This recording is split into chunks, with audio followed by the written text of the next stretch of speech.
스팸 전화나 문자, 이메일 이런 데 연락 한 적도 없는 듯이 이게 날아오고는 겁나고 그러는데 이게 이제 일상처럼 돼 있단 말이에요. 네.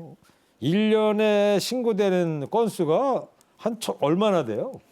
지금 한 1년에 어림잡아 뭐 1,300, 400을 왔다 갔다 네. 평균적으로 하는데요. 1,000만 건? 네, 네. 이게 지금 우리 개인정보보호법이라고 이제 법이 있고요. 거기 보면 이 개인정보를 처리하는 정보 주체, 우리가 어느 사이트에 가입을 하려고 하면 개인정보를 쭉 입력을 하잖아요. 예. 그럼 그 업체, 기관들은 개인정보 처리 주체가 되거든요.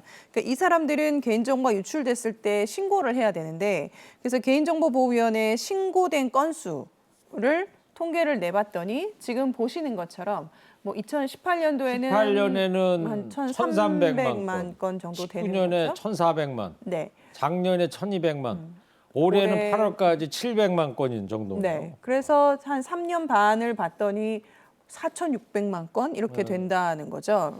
그렇군요. 그래서 어마어마하게 지금 예. 개인정보가 유출이 되고 있다라는 걸 확인할 수 있습니다. 그러면 이렇게 유출된 개인 정보가 어떻게 확인을 할 수가 있습니까? 방법부터 좀 알려줄래요? 네, 내 개인 정보가 유출됐는지 확인을 하고 싶으시다면 그냥 포털에 털린 내 정보 찾기 이렇게 치시면 돼요. 그러면 검색창에다가 네, 그러면 털린 내 정보 찾기 서비스 그 홈페이지가 뜨거든요. 예. 거기 들어가시면 평소에 본인이 사용하는 이메일이 있을 거잖아요. 예. 그래서 이메일 주소를 입력을 해서 이제 본인 인증을 합니다. 그다음에 내가 평소에 사용하는 아이디가 있을 거잖아요. 뭐 예. 이 사이트에서는 이 아이디를 쓰고 저 사이트에서는 저 아이디를 쓰고 이제 아이디가 여러 개가 될 텐데 한 사람당 그 아이디와 비밀번호 5개까지 입력을 할 수 있어요. 오. 그러니까 5개 정도까지 이제 확인을 하고 할 수 있기 때문에 아이디 비밀번호 이제 입력을 하면 해당 아이디나 비밀번호가 유출이 됐는지 안 됐는지 확인을 하실 수가 있습니다. 예. 네, 그래서 결과를 확인할 수 있고 유출이 됐습니다. 혹은 유출 이력이 없습니다. 이렇게 결과가 나오거든요. 제가 지금 저 검색을 해보니까 네. 털린 내 정보 하니까 바로 네. 털린 내 정보 찾기 서비스로 바로 연결이 네, 되는 바로 연결되죠. 거기 네. 가셔서 이메일 통해서 본인 인증하고 본인이 사용하는 아이디와 비밀번호를 입력해서 유출 여부를 확인할 수 있고 유출이 됐다라고 하면 후속 조치가 어떻게 되는지 안내도 해줍니다. 네, 한번 꼭 이용해 보시길. 그런 네. 것까지 다 여기서 안내를 해준다. 네네. 예. 뭐 무료로 사용할 수 있는 거죠? 그럼요. 네, 당연합니다. 이게 정부 기관에서 이걸 만든 거죠, 그러니까. 네, 네, 맞습니다. 들어가면은 그냥 방법을 알 수가 있나요? 제가 지금 방송 중이라 계속 들여다볼 수는 없고. 네네. 이제 방금 설명드린 대로 이메일 본인이 쓰는 이메일 통해서 인증을 하고 아이디 비밀번호 이제 넣어서 유출 확인을 했을 때 만약에 유출된 내역이 있다 이렇게 나오잖아요. 그러면은 내 정보 유출됐을 땐 그럼 어떻게 해야 되지? 예, 이렇게 궁금하실 텐데 네. 3가지 정도예요. 처음에는 뭐냐면 안전한 패스워드 선택 및 이용 안내. 메뉴에 따라 비밀번호를 변경을 이제 이 사이트 내에서 할 수 있고요. 두 번째는 우리가 많이 사용하고 있는 건데 2차 인증 서비스라는 게 있거든요. 네. 그래서 2차 인증 휴대전화를 통해서 코드를 받아서 인증을 해야지만 이 사이트를 들어갈 수 있게 되는 2차 인증 서비스를 제공받으실 수도 이거 있고. 좋네요. 네. 예.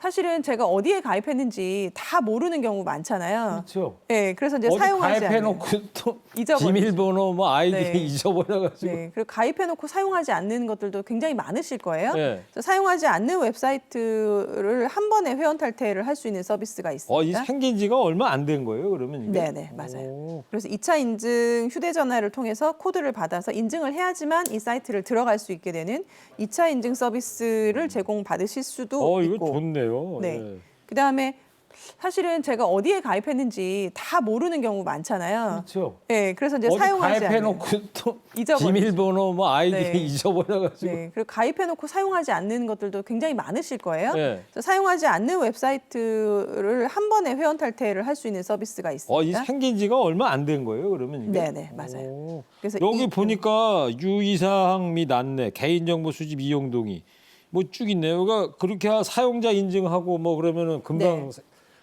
끝나고 당장 해봐야 되겠네요. 안내에 이거? 따라서 천천히 하시면 어렵지는 않고요. 김 변호사님은 해봤어요? 이거? 아니, 저도 이제 해봐야죠. 이따 네. 끝나고 한번 같이 해보자고요. 네네네. 자, 이렇게 이제 신고를 해야 돼요. 그러면 이렇게 만약에 이제 이 사이트에 들어가서 그러니까 유출이 됐다. 개인정보가 유출이 됐다. 그럼 두 가지죠. 그게 더 이상 확인이 되면. 유출이 되지 않게 막는 게 하나 있을 테고 이미 유출된 것을 이제 신고하는 게 있을 테고요. 그래서 더 이상 유출이 되지 않게 이제 막으려면 지금 화면에 보시는 것 같은 그러니까 이 프라이버시 클린 서비스를 이용을 해서 예. 사용하지 않는 계정들을 한꺼번에 이제 탈퇴할 수 있는 서비스를 이용하시면 되고요. 유출된 이력이 있다라고 하면 한국인터넷진흥원의 개인정보 침해 신고센터가 있거든요. 네. 거기에 이제 신고를 하시면 되겠습니다. 이게 그러니까 개인정보보호위원회하고 키사 네, 그 인터넷 두 군데서 네. 이걸 좀 구축을 해놨나 봐요. 아유 좋은 거 잘 만들어놨네 이거. 예? 자 그러면 개인정보 유출로 만약에 금전적인 피해를 입었다. 이럴 때는 그때도 이 침해 신고센터로 신고를 하면 되는 겁니까? 그 개인정보가 뭐 우리 전화번호나 뭐 생일, 뭐 이메일 주소와 같은 것들도 있을 수 있고 더 심각한 건 사실 금융정보거든요. 네, 통장 번호, 뭐 계좌번호 이런 것들이 이제 털릴 수도 있는데 그렇게 금융정보가 털렸다라고 하면 그거는 금융위원회로 신고를 하셔야 되고요. 금융위원회로요? 금융기관을 통해서 지금 이제 유출이 된 거기 때문에 금융기관에 보상을 청구할 수도 있는데 만약에 보상을 안 해준다. 그러면 이거는 금융감독원에 이제 분쟁조정 신청을 하셔야 되고요. 예. 이러한 금전적인 금융정보 말고 그냥 개인정보가 유출이 됐는데 내가 금전적인 손해를 입었다라고 하면 사실은 이것은 유출시킨 기관을 상대로 개인적으로 민사소송을 할 수밖에 없는데 이 소송이라는 게 굉장히 어렵잖아요. 네. 그래서 개인정보 분쟁조정위원회라는 게 있습니다. 거기서 이제 조정을 해주거든요. 예. 그래서 만약에 조정이 되면 이거는 법원의 판결과 똑같은 효력이 발생해요. 그래서 나중에 집행도 할 수 있고 그렇기 때문에 우선은 개인정보 분쟁조정위원회에 조정을 신청하시는 것도 한 방법일 수 있겠습니다. 김 변호사님은 이 개인정보 유출과 관련된 사건 혹시 수임해 본 적 있으세요? 개인정보 유출 사건을 수임한 적은 없는데요. 제가 예전에 보이스피싱 사건 변론하다가 이제 기록을 보는데 그 보이스피싱 그 범들 네. 뭐 사무실 같은 데 압수수색 해가지고 예. 그 증거들이 다 있었는데 정말 전화번호와 주민등록번호가 이만큼이 있는 거예요. 아 인쇄된 게요? 네, 그래가지고 제가 제게 있나 혹시 찾아본 적은 있었거든요. 근데 그런 식으로 정말 정보가 많이 유통이 되는구나라는 걸 그때 좀 알았죠. 그렇군요. 예.